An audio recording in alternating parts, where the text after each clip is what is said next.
So, in this video, we're going to be taking a look at Gears of War Hollow comic book. We're going to be doing an overview of the story and just going through the general story beats and what I liked about it. So, in issue 1, it starts 14 years after Emergence Day.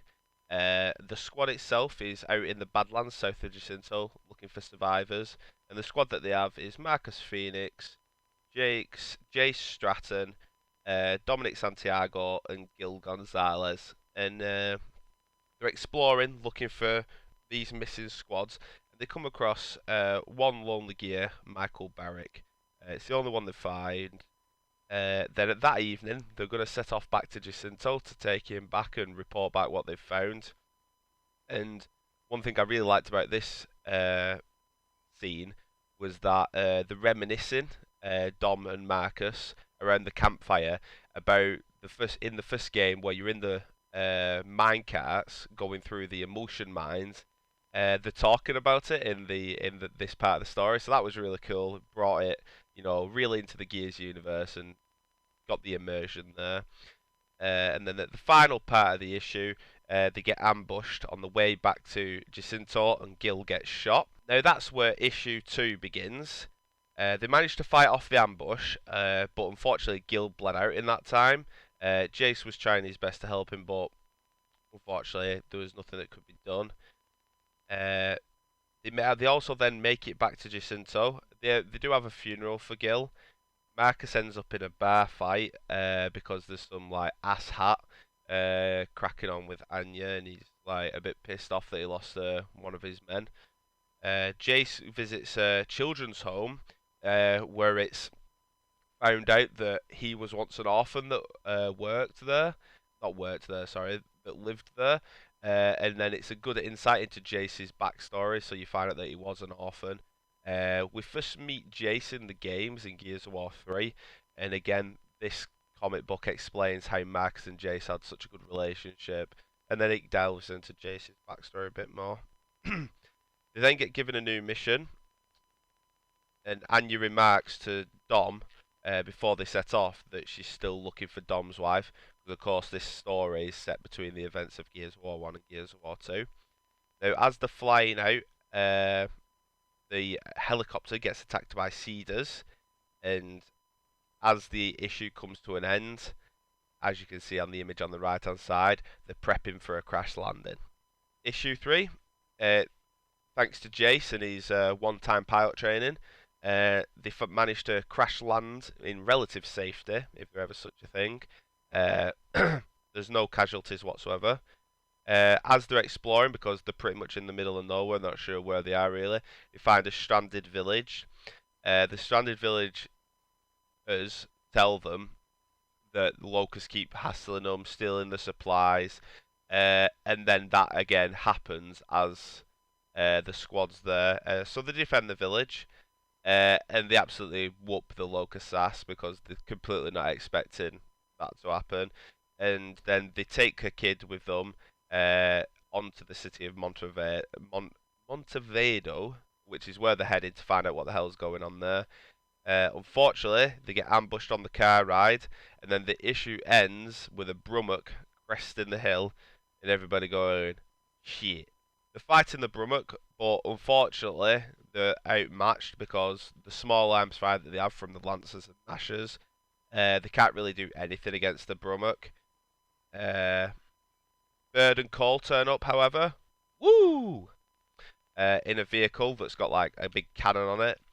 And then, that distracts the Brummok and they all get in it. And then they're driving away and the Brummok shoots its missiles and it kind of causes a landslide on itself, so it kills itself like an idiot. They saved the girl's life. She was still in the car, so they get her again. And then it's decided that this is too dangerous to continue with the girl. So Bird and Cole take the kid back to Jacinto, where they're going to wait to find out what happens. And then Delta Squad continue on to Montevideo. When they arrive at Montevideo, they're exploring the Montevideo ruins, and they're attacked by wretches, which is fun. However, the wretches they're massively outnumbering the squad, but all of a sudden they flee, and then there's a massive seismic event, and that's the end of issue. But you're left thinking, what's causing it? Issue 5, Don and Jace end up falling into like a bit of a crater, and they're trapped. They find out Marcus has Rustlung in a conversation between, not Marcus, Michael has Rustlung in a conversation between Marcus and Michael Barrick, uh, which he contracted when he was doing something. I think he was in one of the emulsion mines, and he ended up coughing up or something, and he's coughing blood, and it's not looking good. And that's why when Marcus is saying throughout the story, you need to quit those smokes, he's like, yeah, I do, but that's not what's killing me. And they're attacked by what they're called heart suckers in a in the cave in, and there's like a whole roof of them, which you can see in the center image there. And then they make it back to the surface, but unfortunately, shit hits the fan, and they're attacked by a corpser, and there's a full locust assault, including blood mounts. In the final issue, they're attacked by the locust blood mounts, and then they're all like, "Yo, we run out of ammo." It takes a lot of ammo to take the blood mounts down. Now, another good thing that I'll just point out here in this part of the story, you've just about seen all the classic locust enemies. You've seen a Bromark, you've seen a Corpser, you've seen locust drones.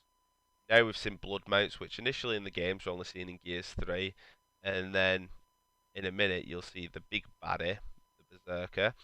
But Garrick ends up covering the retreat, sacrificing himself. Marcus is really upset about leaving him because he wanted to stay and help him. But Garrick is essentially, a dead man walking because of his Rustlung, because there's no cure of that.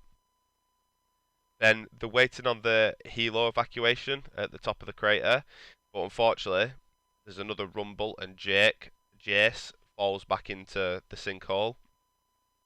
And then as he's in there, a Berserker approaches, which you can see in a couple of the images on the screen. Marcus, when the helicopter comes, lowers himself down on a ladder to save Jace, and he manages to grab him, and the Berserker falls down into like a pit, and you can only assume dies. Then finally, to wrap up the story, back in Jacinto, Jace goes back to the orphanage, where unfortunately that's where Lily, the kid, is living now, as neither of her parents was survived. So obviously there's no one to look after her, so she's back at the orphanage, but Jace goes to visit her because he's a top lad like that. And then it ends with Jace and Lily at the hospital. Oh, they're at the hospital, at her mum's hospital bed, so she's only at the orphanage while they're waiting on her mum's recovery. It was her father that died, actually. I think when they got to Montevado, he was already in a pretty poor condition. And that's it. That's the Gears of War Hollow comic book. I really enjoyed this book. Like I said, one of my favourite things is it had all the classic Gears of War monsters in it. So there was Berserker, there was a Brummel, there was a Corpser, even Blood Mounts, which I want to think of, Wretches. I mean, the only damn thing that they didn't have was a ticker. But yeah, great comic book. It also gave a really good backstory for Jace. Did fill in some of the story gap between 1 and 2. Again, it kind of set up the scene for looking for Dom's wife, which is a big part of the Gears of War 2 story. And that's it really. If you enjoyed this video, consider liking and subscribing to see more.